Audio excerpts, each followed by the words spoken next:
Any comments on the meeting, please? Very good meeting. Can you share more?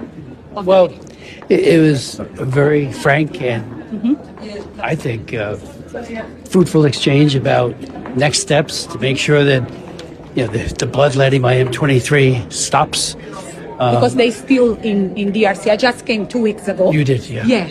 And I visit the refugee camps, the humanitarian crisis. Yeah, No, so and it was very good that the president and the head of the parliament and, of course, the ambassador, the whole crew, they want the peace treaty to work.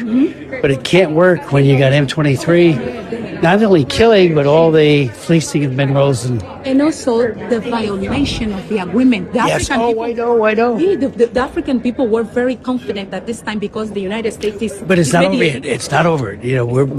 We have part 2 of the hearing next week. We are pressing... Good. We're pressing the administration to really sanction the Kagame leaders, maybe even Kagame himself. I mean, we can't do a half a loaf and just do a little bit. It's like, stop it. You've signed your name to this agreement. Stop the bloodshed. Thank you very much. Next week we have an interview. Oh, good. Yes. Thank you. I thought I was late for this meeting. It turns out we were so... No, it's okay. Thank you. Thank you.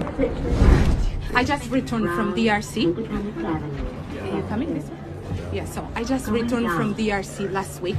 I visited 2 refugee camps. I saw the humanitarian crisis going on.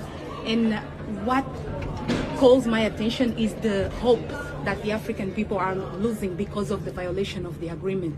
They were very confident that because the United States is mediating, finally peace will come to DRC. But what can you share about the meeting? I will tell you that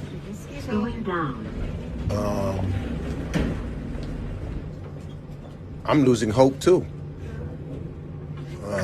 I'm very disappointed. I would hope that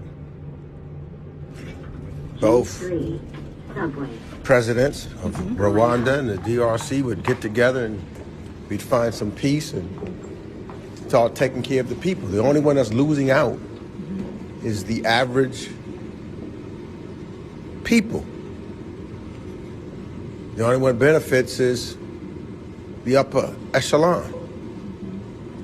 The riches, the minerals, all of those things that should go back to the people of those countries so that they can live a decent life and not have these wars and ethnic fights and going on one another. That's got to stop.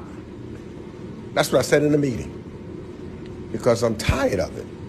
I'm tired of seeing death. But you're aware who is causing this main problem? Well, I'm looking at it, and so therefore we've got to make sure.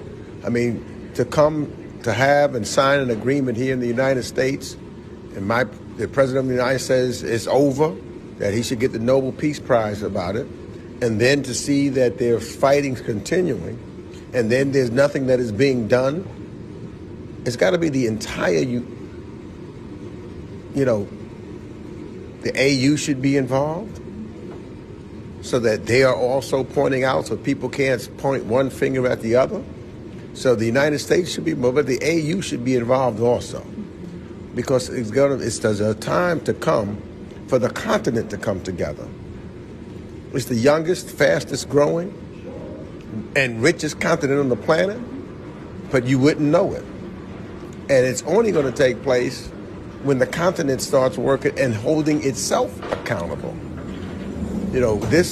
Some of the problems that we're seeing is a direct result of colonization. So when others come and divide up the continent and do it, and then you go back to some of those same people and say, help us, well, they're going to be looking to exploit for the benefit of themselves.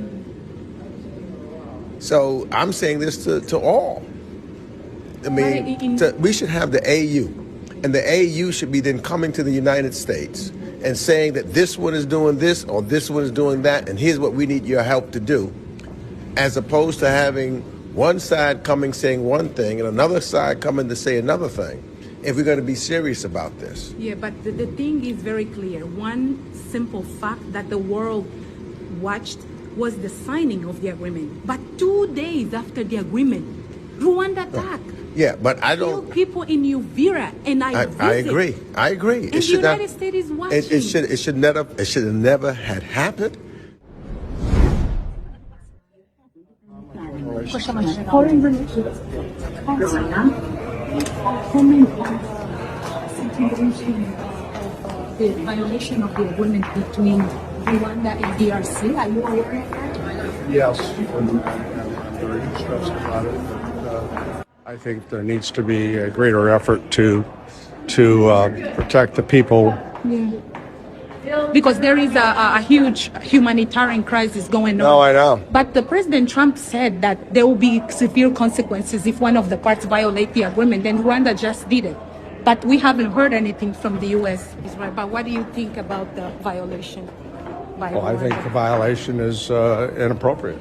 It breaks the agreement. Okay? Thank you. Thank you. Thank you. Down the spine of every single House Republican in Texas.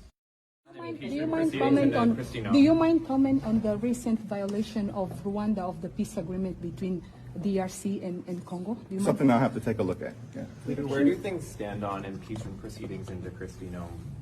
Stay tuned. More to come shortly. Leader,